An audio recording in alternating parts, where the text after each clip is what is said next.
बिहार में 70,000 करोड़ का घोटाला। पटना एचसी में पहुंचा केस, जनसुराज ने दायर किया पीआईएल। जी हाँ, नमस्कार, आप देख रहे हैं सिटी पोस्ट लाइव। मैं हूं सृष्टि राज। बिहार में 70,000 करोड़ का घोटाला हो गया है। क्या है ये पूरा मामला, इसके ऊपर विस्तार में जानकारी देंगे सिटी पोस्ट लाइव के चीफ एडिटर श्रीकांत प्रस्तुत। तो सर, क्या हुआ है, ये पूरा मामला क्या है? देखिए, बिहार विकास की पटरी पर तेजी से दौड़ लगा रहा है और विकास दर कोरोना काल के अपवाद को छोड़कर निरंतर दोहरे अंक में बना हुआ है। तो बिहार अच्छा भी कर रहा है, लेकिन विधानसभा में जो बजट नियंत्रक महालेखा परीक्षक एनसीए की जो रिपोर्ट पेश की गई है, उसमें बड़ी गड़बड़ी का खुलासा हुआ है और कैग की इस रिपोर्ट में बिहार की वित्तीय व्यवस्था का पूरा काला चिट्ठा है। बिहार के महालेखाकार को 31 मार्च 2024 तक 70,877 करोड़ के उपयोगिता प्रमाण पत्र नहीं मिले हैं और विपक्ष इसे बड़ा घोटाला घपला बता रहा है। विपक्ष का कहना है कि भाई बड़ा घोटाला है। अब जनसुराज ने इस घोटाले की जांच की मांग को लेकर पटना हाई कोर्ट में पीआईएल फाइल कर दी है, जो हमारे सूत्र हाई कोर्ट से बता रहे हैं। अभी तक किसी को पता नहीं है, पीआईएल फाइल हो गया, किसी को नहीं पता है। ये पटना हाई कोर्ट के एक सोर्स ने मुझे बताया है कि जनसुराज की तरफ से पीआईएल फाइल हो गया। और इस खबर को सबसे पहले सिटी पोस्ट लाइव चला, सिटी पोस्ट ब्रेक कर रहा है, क्योंकि अभी तक तो पीआईएल फाइल किया है जनसुराज ने खुलासा ही नहीं किया है। ये तो हाई कोर्ट के एक सोर्स को बहुत बहुत धन्यवाद कि उसने मुझे बता दिया। तो हम बता देते हैं पहले ही कि भाई अब कोर्ट में मामला पहुंच चुका है और चारा घोटाले में ऐसा ही हुआ था। 900 करोड़ का गड़बड़ झाला सामने आया था सीएजी की रिपोर्ट में और कोर्ट में मामला गया था और कोर्ट ने जांच का आदेश दे दिया था और एक बड़ा घोटाला साबित हुआ था। लेकिन अभी इसमें क्या होगा कहना बड़ा मुश्किल है, क्योंकि 70,000 करोड़ का मामला है। सर, तो ये 70,000 करोड़ का इतना बड़ा घोटाला, इसका आरोप जो जनसुराज लगा रही है, तो क्या है ये पूरा मामला? देखिए, मैं इसको अभी घोटाला तो नहीं कह सकता, क्योंकि ये तो वित्तीय अनियमितता हो सकती है या लापरवाही हो सकती है। अब तो जांच के बाद पता चलेगा ना। जनसुराज के अनुसार बिहार में कई विभागों के 70,000 करोड़ रुपए का घोटाला हुआ है और कैग रिपोर्ट में इसका खुलासा हुआ है कि बिहार में 70,000 करोड़ रुपए का कोई हिसाब किताब नहीं मिला है कैग को। बिहार सरकार पर विभिन्न विभागों में लगभग ये घोटाले का आरोप लगाया गया है और आरोपों के अनुसार पंचायती राज, शिक्षा विभाग, कृषि विभाग, ग्रामीण विकास, शहरी विकास विभाग, मिड डे मील योजना में भी गड़बड़ी हुई है। तो पंचायती राज, शिक्षा, कृषि, ग्रामीण शहरी विकास, मिड डे मील स्कीम तक जो बच्चों की खाने की योजना है, वहाँ भी चोरी हुई है, जनसुराज के लोगों का कहना है। और इसी को आधार बनाकर जनसुराज लोकहित याचिका दायर किया है पटना हाई कोर्ट में। तो अब कब सुनवाई होगी अभी तो पता नहीं चला है, लेकिन याचिका तो दायर हो गई है। सर, तो वाकई बिहार में इतना बड़ा घोटाला हो गया है? देखिए, जनसुराज ने अपने पीआईएल में 2023-24 के कैग रिपोर्ट का हवाला दिया है और कहा है कि विभिन्न विभागों ने फंड की उपयोगिता रिपोर्ट नहीं जमा की। यह राशि बिहार के सालाना बजट का 1/3 है और अगर इसे रोका नहीं गया तो अगली बार 1,40,000 करोड़ का घोटाला हो सकता है। यह घोटाला लालू यादव के शासन में हुए 903 करोड़ रुपए के घोटाले से, चारा घोटाले से 70 गुना से भी अधिक है, जनसुराजियों का दावा है। और उससे पहले बिहार के नेता प्रतिपक्ष तेजस्वी यादव भी इस मुद्दा को उठा चुके हैं, आपको पता ही है। और बिहार सरकार पर वित्तीय अनियमितताओं के आरोप भी उन्होंने लगाए थे। उन्होंने कहा था कि सरकार फंड का सही इस्तेमाल नहीं कर रही है और जनता के पैसे का दुरुपयोग हो रहा है। तो तेजस्वी ने हाल ही में विधानसभा के सत्र में भी इस मुद्दे को उठाया था, लेकिन धीरे धीरे मुद्दा शांत हो गया और लोगों ने मान लिया कि भाई ठीक है, खर्चे का ब्यौरा नहीं सौंपा होगा, लापरवाही होगी किसी स्तर पर, लेकिन इसको घोटाला नहीं कर सकते हैं। सर, तो कैग रिपोर्ट क्या करती है जिसके आधार पर जनसुराज ने पीआईएल फाइल कर दिया? मैंने बताया ही कि यह आरोप कैग की रिपोर्ट के आधार पर ही लगा रहा है विपक्ष। और रिपोर्ट में कहा गया है कि बिहार सरकार ने 70,877 करोड़ रुपए की परियोजनाओं के उपयोगिता प्रमाण पत्र अभी तक प्रस्तुत नहीं किया है। कैग की रिपोर्ट के मुताबिक बिहार सरकार ने कई विभागों को दी गई राशि की उपयोगिता रिपोर्ट 18 महीने के भीतर जमा नहीं की, जो नियम के खिलाफ है। लेकिन हो सकता है कि अब तो भाई मार्च के बाद भी बहुत महीने बीत गए हैं, हो सकता है कि और भी रिपोर्ट चला चला गया हो कैग के पास।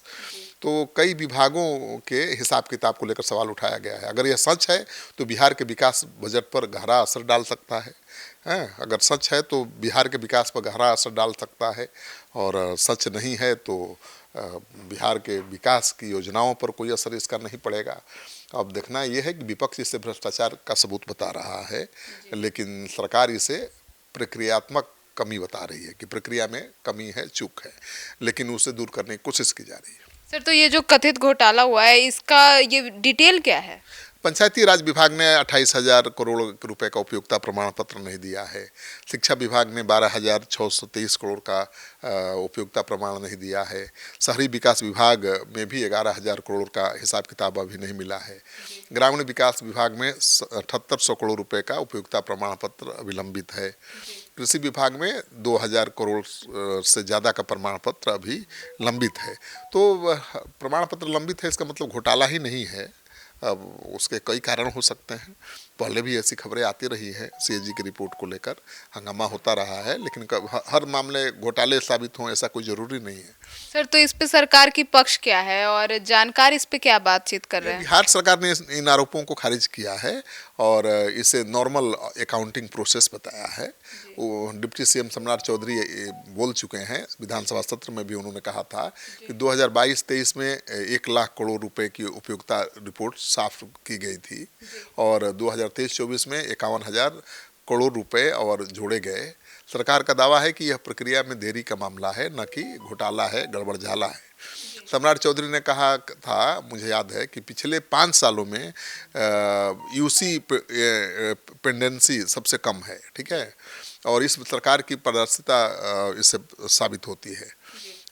उन्होंने, देखिए, मुझे लगता है कि जानकार भी मानते हैं कि इसे घोटाला साबित करना थोड़ा मुश्किल होगा, क्योंकि उपयोगिता रिपोर्ट न जमा करना तकनीकी कमी के कारण हो सकता है, न कि सीधा भ्रष्टाचार इसको आप कह सकते हैं, या फंड का दुरुपयोग कह सकते हैं।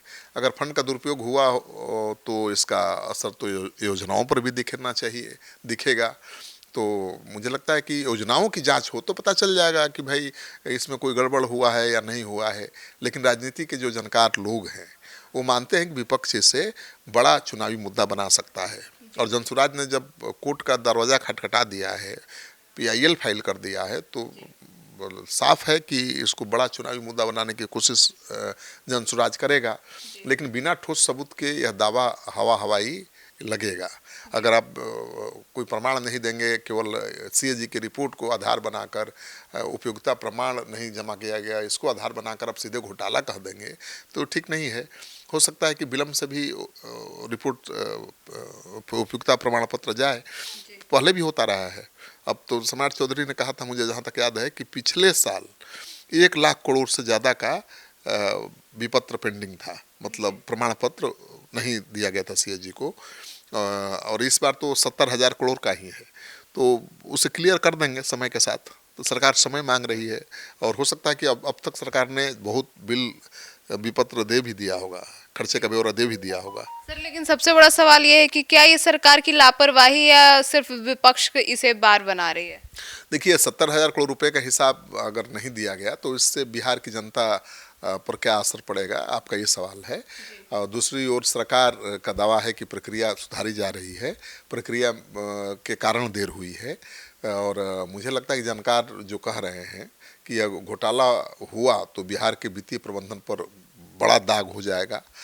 यह विवाद 2025 के विधानसभा चुनाव से पहले सियासी गर्मा गर्मी को और बढ़ा सकता है। विपक्ष इसे जनता के सामने बड़ा मुद्दा बनाने की कोशिश कर रहा है। जनसुराज तो यही कोशिश कर रहा है। जांच और पारदर्शिता ही तय करेगी कि यह सचमुच घोटाला था या सिर्फ आरोप था, या तकनीकी या कहिए गड़बड़ी थी या लापरवाही थी अधिकारियों की कि समय पर उन्होंने उपयोगिता प्रमाण पत्र नहीं दिया। तो बिहार की जनता की नज़र अब सरकार और विपक्ष दोनों पर टिकी हुई है, क्योंकि यह मामला उनके विकास से सीधे जुड़ा हुआ है। घोटाला हुआ है तो जनता ही प्रभावित होगी। तो सीएजी की रिपोर्ट के आधार पर ये कह देना कि 70,000 करोड़ का घोटाला हो गया, ये तो सही नहीं है। हाँ, अगर घोटाला हुआ है तो जांच होगी तो पता चल जाएगा, और जनसुराज यही चाहता है। भाई अब जांच होगा, बहुत समय लगेगा, तब तक जनसुराज चाहता है कि इसको बड़ा चुनावी मुद्दा बना दिया जाए और एक नैरेटिव सेट किया जाए कि बिहार में कितना भ्रष्टाचार है। लालू जी ने तो 900 करोड़ का चारा घोटाला किया, एनडीए की सरकार ने तो 70,000 करोड़ का घोटाला कर दिया। ये नैरेटिव सेट करने की कोशिश मतलब जनसुराज की यही रणनीति है। लेकिन अब जनसुराज को कितनी कामयाबी मिलेगी ये कहना बड़ा मुश्किल है, क्योंकि पहली बार थोड़े सीएजी की रिपोर्ट में इस तरह की कमी सामने आई है, पहले भी आती रही है। सम्राट चौधरी ने खुद कहा कि पिछले वित्तीय बजट में तो 1 लाख करोड़ से ज़्यादा का उपयोगिता प्रमाण पत्र समय से जमा नहीं हुआ था, लेकिन बाद में उसको क्लियर किया गया। तो हो सकता है कि जो विपत्र जमा नहीं किए गए हैं उसको सरकार क्लियर कर रही हो और आगे चलकर पूरा क्लियर कर दे। जब सरकार देगी ही नहीं उपयोगिता प्रमाण पत्र तब न घोटाला होगा, और जब जांच होगी तो आप देखिए कोर्ट क्या करेगा। कोर्ट तो बिना प्रमाण के सीधे सीबीआई और बड़ी जांच एजेंसियों को आदेश नहीं देगा कि जांच करिए। कुछ प्रमाण दिखेगा, कुछ साक्ष्य दिखेंगे सामने, तभी तो क्या साक्ष्य जनसुराज रखेगा अभी उसका खुलासा नहीं हुआ है। एक अधिवक्ता मित्र ने ये खुलासा किया है कि पीआईएल फाइल हो गया है, लेकिन क्या जनसुराज ने साक्ष्य प्रस्तुत किया है? अभी किया भी नहीं होगा। अब तो साक्ष्य प्रस्तुत तब करेगा जब सुनवाई शुरू होगी। तो देखिए क्या करता है। हाई कोर्ट पर नजर सबकी टिकी हुई है और समय लगेगा। इस चुनाव से पहले तो कुछ होने नहीं जा रहा है, न कोई बड़ा फैसला आने वाला है। तो सुना आपने हमारे इस डिबेट को, तो अब इस पूरे मामले पर आपकी क्या राय है और क्या ये घोटाला है या महज कैग रिपोर्ट की थोड़ी सी लापरवाही चल रही है? अपनी राय कमेंट सेक्शन में जरूर बताइएगा। तो फिलहाल इस खबर में इतना ही। आगे की खबरों के लिए जुड़े रहिए हमारे साथ और देखते रहिए सिटी पोस्ट लाइव। धन्यवाद।